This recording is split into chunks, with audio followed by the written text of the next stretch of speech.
তারিখ, আর মাত্র 15 দিন পর কি রমজান। চাঁদ উঠলেই রমজানের চাঁদ উঠবে। তো এই 15 দিন আগে থেকেই কি আমরা প্রস্তুতি হব যে এই আজকে থেকে আমরা যে রোজা রাখলাম, আবার মাঝখানে আরো একটা রোজা রাখবো, রেখে রমজানের জন্য প্রস্তুতি।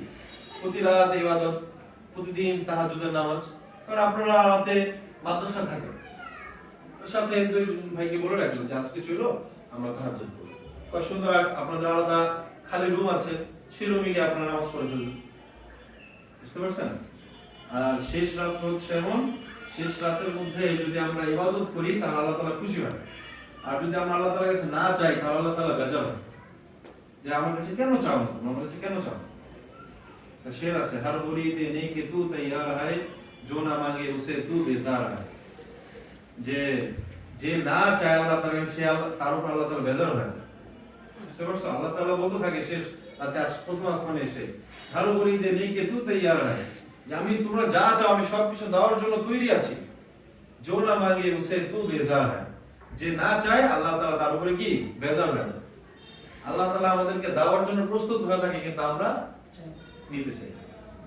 আমাদের থেকে বোকা আর কেউ আছে বলেন? আমাদের জীবনের যত চাওয়া পাওয়া সব কি শেষ? আর কিছু লাগবে না আমাদের? কত কিছু লাগবে না? আমাদের পরামর্শ হইতেছে না, আমাদের আমলের উন্নতি হচ্ছে না, আমাদের বাবা মার কষ্ট হচ্ছে, রিজিকের পেরেশানি দূর হচ্ছে না, আমাদের ওস্তাদরা আমাদেরকে যে পরিমাণে মেহনত করছে, যে পরিমাণে আমাদের পিছনে খাটাখাটি করছে, তাদেরকে আমি খুশি করাতে পারছি না। যে তারা আমার থেকে যতটুকু পড়া চাচ্ছে যে আমি এত পৃষ্ঠা সবক শোনাবো, এটা পারছি না। এই জন্য কি আল্লাহর চাইতে হবে না? কারণ মুখস্থ হওয়া কিন্তু এত সহজ কিছু না। ইট ভাঙাইটা যে আমি 2 দিন 3 দিন জোরে জোরে বাড়ি দিলাম নিয়ে ফেললাম না, এটা মুখস্থ হতে হবে, মাথায় ঢুকতে হবে। এটা যদি আল্লাহ তাআলা সাহায্য না করে তাহলে কখনো হাফেজ হওয়া সম্ভব না।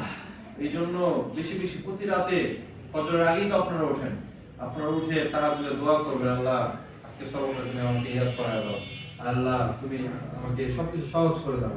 বাবা মার জন্য দোয়া করবেন, আত্মীয় স্বজনের জন্য দোয়া করবেন, সবার জন্য দোয়া করতে থাকবেন। যখন আপনি এগুলো করবেন তখন আল্লাহ তাআলা দেখবেন কি আপনার সকল রাস্তাগুলো একেবারে সহজ করে দিবেন। বুঝতে পারছেন?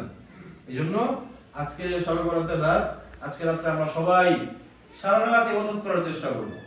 যখন একটু